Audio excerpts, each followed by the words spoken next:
Hello friends, welcome to Reno's Englishpedia. For those who are new to the channel, my name is Mrs. Renu Bansal and I am a PGT who is involved in active teaching of classes 10th, 11th and 12th. I have 17 years of teaching experience and would like to share the knowledge I have gained with all curious and inquisitive minds who want to excel in their fields. Today we are going to study the chapter A Letter to God by Gregorio Lopez Fuentes. He was born in Mexico in 1895 and is a Mexican novelist, poet, and journalist. His stories were seen as exciting, humorous, and symbolic of the Mexican way of life. In 1921, he began writing for the El Universal, often under the pseudonym Tulio F. Picens. His most famous books that are Syringa de Cristal, which was written in 1914, Clase de Selva, written in 1921, El Vagabundo, written in 1922, El Alma del Poblacho, written in 1924, and many other books. He has won the National Prize of Arts and Sciences in 1935 and he died on 10th December 1966 in Mexico City, Mexico.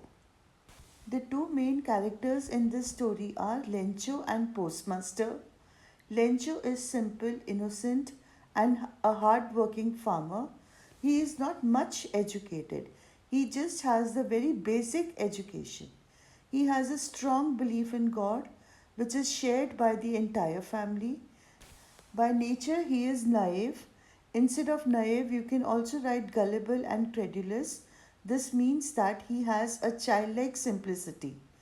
And the most important point that will come across in this chapter is that he doesn't have much faith in humanity. He has a lot of belief in God, but not much faith in humanity. The second character in this chapter is the postmaster. Physically, he is fat, but by nature, he is amiable. Amiable means friendly. He has a kind heart, he is compassionate, and he is very generous. अगर हिंदी में समझाऊँ तो Lencho बड़ा सीधा साधा सा hard working farmer है. उसके पास बेसिक एजुकेशन है, बहुत ज़्यादा पढ़ा लिखा नहीं है, बट उसकी सबसे स्ट्रॉन्ग कैरेक्टरिस्टिक है उसका डीप बिलीफ इन गॉड. और ये जो बिलीफ है ये पूरी फैमिली का बिलीफ है. वो दिल से दिमाग से बिल्कुल बच्चों की तरह है, बट उसको इंसानियत पे, इंसानों पे कोई भरोसा नहीं है.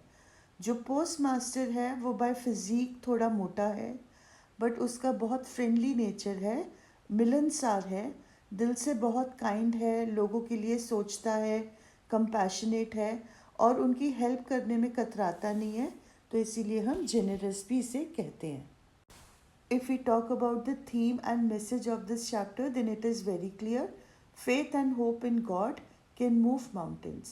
अगर हमें भगवान पर यकीन है तो हम कोई भी काम कर सकते हैं, हमें किसी भी चीज़ में कभी भी कोई रुकावट नहीं आएगी. Then the second theme of this chapter is the utter innocence of Lencho. Lencho बहुत भोला भाला है और ये चैप्टर के थ्रू क्लियरली हमें नज़र आता है. Third theme is that, in fact, it's a message that true faith in God is rewarded through charity of other men.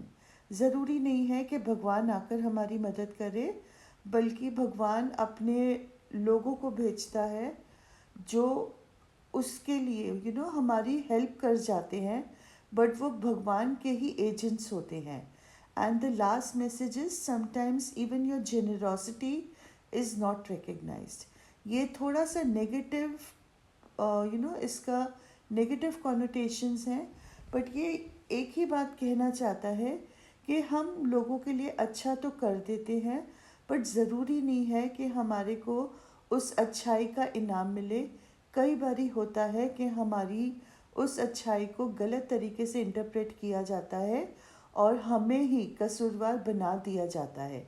Like we will see at the end of the chapter, and this is the most ironic point of this chapter. यही सबसे बड़ी irony है इस chapter की. Before we start the chapter, let's have a quiet understanding about the background of the chapter. This chapter is set in Latin American country. मतलब as we have already studied, Fuentes is from Mexico, तो वो वहीं की कहानियाँ लिखता है. Mexico की currency पेसोज होती है. The theme we have already discussed, it is unwavering faith in God. भगवान पर कभी भी यकीन ना हटना. आयरनी यही है कि भगवान पे तो पूरी तरह से यकीन है, but we have no faith in humanity. Now the story is revolving around Lencho, who is a farmer, but his crop is destroyed by a hailstorm. Hailstorm का मतलब होता है जब ओले पड़ते हैं, बड़े बड़े ओले पड़ते हैं, तो वो उसकी सारी फील्ड को, कॉर्न को डिस्ट्रॉय कर देता है. Now he has no alternative but to write a letter to God asking for 100 pesos. This letter is received by the postmaster, who decides to help him, but he is only able to collect 70 pesos. Anyways, he sends the money to Lencho, and Lencho is deeply happy at receiving the 70 pesos, but is also annoyed at the post office employees who he believes have stolen his 30 pesos, which is an ironical situation. पूरी story जो है वो Lencho के आसपास ही घूम रही है. वो एक फार्मर है जिसका कॉर्न क्रॉप जो है वो हेल स्टॉर्म मतलब ओलों की बारिश से पूरा डिस्ट्रॉय हो गया. अब उसके पास कोई ऑल्टरनेटिव नहीं है but to ask God for help, भगवान से मदद मांगने के अलावा. वो भगवान से 100 pesos की मदद मांगता है. ये लेटर उसकी पोस्ट मास्टर को मिलती है जो उसकी मदद करने को तैयार होते हैं, बट वो सिर्फ 70 pesos जोड़ पाते हैं, इकट्ठे कर पाते हैं. लेंचो को जब ये 70 pesos वो भेजते हैं, Lencho is very happy, but उसको ऐसे लगता है कि भगवान तो गलती नहीं कर सकते, तो ये जो मैंने 100 pesos मांगे थे उसकी बजाय मतलब मुझे 70 pesos मिले हैं. So that means that 30 pesos को पोस्ट ऑफिस एम्प्लॉयज़ ने चुरा लिया है. So this is the irony of this chapter. Now let us study the chapter in detail. Lencho lives in a solitary house on the crest of a beautiful low hill with his family. दूर दूर घर बने हुए हैं. Lencho का घर एक अकेला घर है.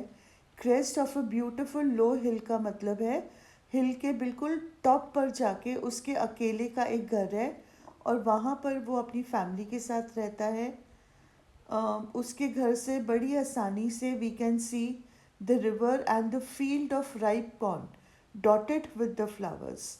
नीचे पहाड़ के नीचे उतरते ही या आसपास के एरिया में उसका कॉर्न फील्ड है जो बड़ी आसानी से उसके घर से नज़र आता है.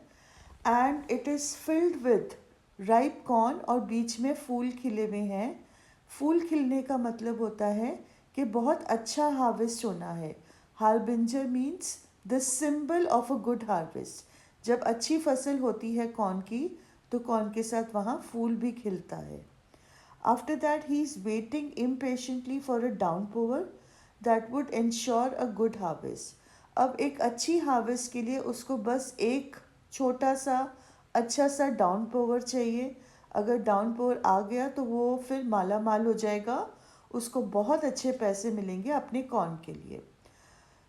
जब वो सफ़र करने लगता है, that is during his dinner time, his prediction comes true. बारिश होनी शुरू हो जाती है. He is very happy looking at the rain drops and they appear to him like new coins. जब वो बारिश को देखता है तो वो उनको न्यू कॉइन्स के साथ लाइकन करता है. But his pleasure soon turns to horror as the shower turns into a hailstorm. Initially तो वो बहुत खुश होता है कि बारिश हो गई, अब फसल बहुत अच्छी होगी, बट थोड़ी ही देर बाद उसकी ये जो खुशी है ये बहुत ज़्यादा दुख में बदल जाती है. बिकॉज जो ये बारिश है ये ओले में चेंज हो जाती है. ओले आई ऑलरेडी टोल्ड यू पूरी की पूरी फील्ड डिस्ट्रॉय कर सकता है. He sorrowfully watched his field of corn and flowers destroyed and was left lamenting with his family. And because of this, he predicted that that year they would have no corn. यहाँ पे 2 बार that लिखा हुआ है and it is completely true, दोनों ही right हैं, गलत typing error नहीं है.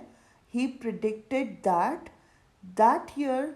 सो first that is the narration that, and the second that is the pointing that, जो वो पॉइंट कर रहा है. It is adjective, right? It's a determiner.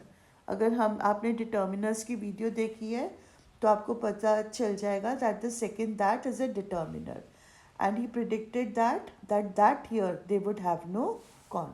उसने प्रिडिक्ट किया कि अब उनके पास बिल्कुल भी पैसे नहीं होंगे, उनका कॉर्न जो है वो सारा का सारा बारिश में डिस्ट्रॉय हो गया है. लेंचो बहुत सोचता है that who can actually help him. He then decides his only saviour was God. उसकी मदद करने के लिए सिवाय भगवान के और कोई भी नहीं है. So the following Sunday, he wrote a letter to God asking for 100 pesos so that he could sow his field and he had enough to live until the new crop came.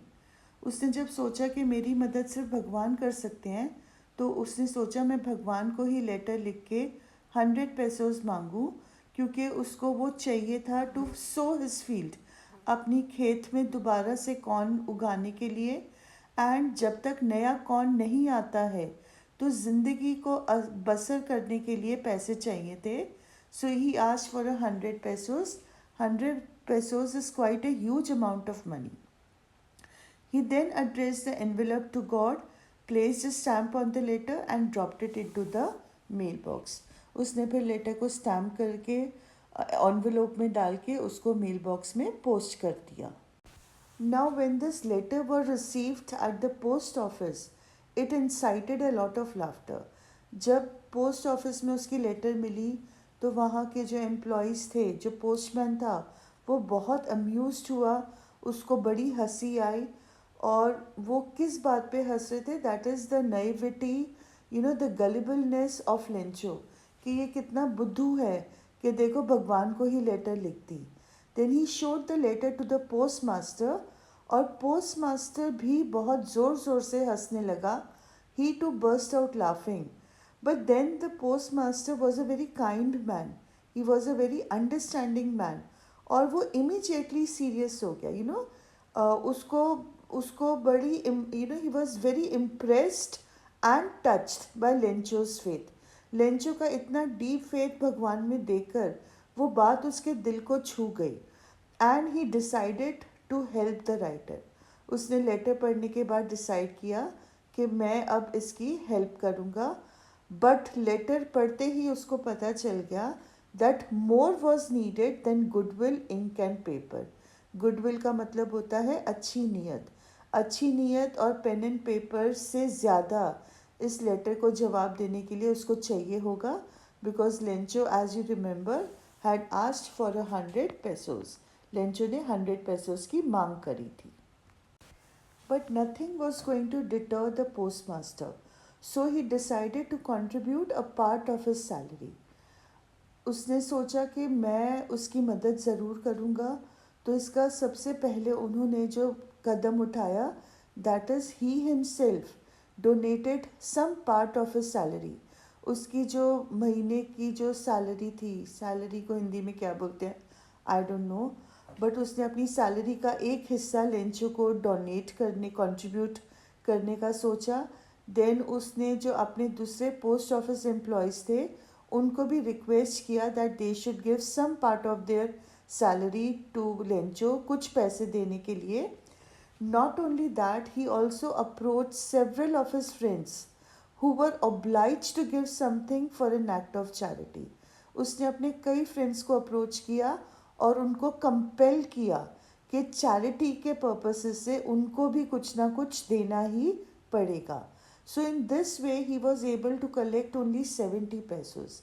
जितनी मेहनत कर सकता था उसने करी, but he was only able to collect 70 pesos. तो उसने वो सारे के सारे जो पैसे थे, he put all the money in an envelope, एक लिफाफे में डालकर उस लिफाफे को एक ही लेटर के साथ, एक ही वर्ड के साथ साइन किया. The word was God and he addressed it to Lencho. उसने लेंचो को वो एनवेलोप भेज दिया. The next Sunday, Lencho arrived at the post office to collect the letter from God. The postman was so excited that he himself handed over the letter to Lencho. And the postmaster, he watched from his office. उसको पूरा यकीन था. He was very content कि Lencho को जब letter मिलेगी, he would be very happy at receiving the 70 pesos. And Lencho का अगर हम बिहेवियर देखें तो he was completely unsurprised at receiving the letter from God. उसको कोई हैरानी नहीं हुई कि भगवान ने मुझे लेटर लिखा है. ये पॉइंट लेंचो का deep faith, deep confidence in God हमें शो करता है. बट जैसे पोस्ट मास्टर ने सोचा था कि लेंचो खुश होगा, ऐसा कुछ नहीं हुआ. लेंचो को बड़ा गुस्सा आया on discovering that the envelope contained only 70 pesos. अब उसको ये तो पूरी तरह से यकीन था कि भगवान गलती नहीं कर सकता है. God could not have made a mistake. Nor could he have denied Lencho his request. भगवान गलती नहीं कर सकता है और ना ही लेंचो की रिक्वेस्ट को डिनाई कर सकता है, रिफ्यूज़ कर सकता है. जैसे ही उसके मन में ये ख्याल आया, he immediately wrote another letter to God.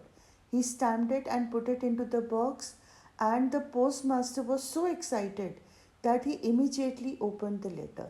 Postmaster को लगा कि लेंचो लेटर में थैंक यू बोलेगा, बहुत ग्रेटफुल होगा.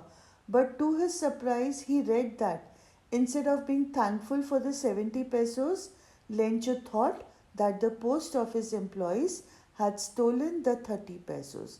लेंचो ने उसमें क्लियरली लिखा कि उसको यकीन था कि भगवान गलती नहीं कर सकता है और जो अगर ये पैसे गायब हुए हैं तो ये फिर पोस्ट ऑफिस एम्प्लॉयज़ की ही गलती है. एंड उन्होंने भगवान जी को रिक्वेस्ट किया, लेंचो ने गॉड को रिक्वेस्ट किया to send the reminder of the 30 pesos but not to send it through the mail as the post office employees were a bunch of crooks. उसने बोला भगवान जी मेरे बाकी के 30 पैसोस भी मुझे भेज दो, बट इस बार मेल के थ्रू नहीं भेजना, बिकॉज पोस्ट ऑफिस एम्प्लॉयज़ जो हैं they are all a bunch of crooks. वो सारे के सारे चोर हैं. So with this the chapter ends. But हर चैप्टर का अकॉर्डिंग टू NEP 2020 आपने एक कॉम्पिटेंसी सीखना है. इस चैप्टर की कॉम्पिटेंसी इसके आयरनी में छुपी हुई है. Irony is the most important point of this chapter and that is why I'm stressing it again and again. So let us study what is irony. Irony means, it shows the incongruity. Incongruity matlab uncompatibility between the actual result of a sequence of events and the normal or expected result. इसका मतलब है कि जो हम सोचते हैं होगा और जो एक्चुअल में होता है, ये दोनों कम्प्लीटली ऑपोजिट होते हैं. राइट? तभी हम कहते हैं ये बड़ी आयरॉनिकल सिचुएशन है. तो ये जो सिचुएशन अभी अराइज हुई है पोस्ट ऑफिस में, it's a very ironical situation. Expectation क्या थी? That Lencho would be grateful to God और to the post office employees for sending 70 pesos. But reality क्या था? What did actually happen? It was that Lencho was annoyed. Lencho को गुस्सा आ गया because he had received less money than what he had asked for. Up reason for the incongruity, reason for the incompatibility is Lencho's unwavering and unquestioning faith in God. Lencho को इतना यकीन था भगवान में कि वो मान ही नहीं सकता था कि ऐसा भी हो सकता है कि भगवान उसकी इच्छा को, उसकी नीड को पूरी ना करें. So irony lies in in the situation when Lencho calls the people who actually helped him a bunch of crooks. जो irony है वो इसी लाइन में छुपी हुई है कि जिन लोगों ने लेंचो की मदद करी, लेंचो ने उन्हीं को bunch of crooks, उन्हीं को चोर कह दिया. The post office employees helped him and saved him. Otherwise, he and his family would have had to face starvation. वो और उसकी फैमिली स्टार्वेशन का उनको उन सामना करना पड़ता. हो सकता है they would have died of starvation. Okay. So now when we are talking about competencies, इस चैप्टर में एक और पॉइंट है जो कॉम्पिटेंसी बेस्ड है, that is the use of literary devices, metaphor and simile. Metaphor is indirect comparison, whereas simile is direct comparison. अब यहाँ पे जो इनडायरेक्ट कंपैरिजन है, that is when he says that those aren't rain drops falling from the sky, they are new coins. The big drops are 10 cent pieces and the little ones are 5s. जब वो rain drop को पैसों की rain drops की बूंदों को पैसों के साथ कंपेयर करता है, यहाँ पे वो ये नहीं बोल रहा है कि रेन ड्रॉप्स पैसे जैसे चमक रहे हैं, वो बोलता है रेन ड्रॉप्स ही पैसे हैं. जो बड़े बड़े ड्रॉप्स हैं they are like 10 cent pieces, and जो छोटे वाले रेन ड्रॉप्स हैं they are 5 cent pieces, right? The second metaphor is when when the boys run out to get to play in the rain, and वहाँ पे लिखा हुआ है they ran out to collect the pearls. Boys ने पैसों को वहाँ पे पर्ल्स के साथ लाइकन किया है. They have said that the money was to they ran to collect the pearls. The pearls over here is the hail storm. And third metaphor है जब लेंचो को बोला जाता है he was an ox of a man. It means that he was as strong as an ox, right? But as an ox नहीं बोला गया है, बोला गया he was an ox. So that is indirect comparison. जो direct comparison है that is in the line working like an animal. Lencho के लिए बोला गया है that he had the strength, the stamina, the perseverance to work like an animal. So that is where the literary device simile is used. So with this I come to the end of the video. I hope that you liked it and would be encouraged to share it with your friends. Please do not forget to like the video and subscribe to the channel, as I really need the encouragement this provides. Also do not forget to press the bell icon for further notifications, as I'm going to come up with several videos which will help you to revise and achieve your desired grades in the forthcoming board examination. Thank you so much for watching.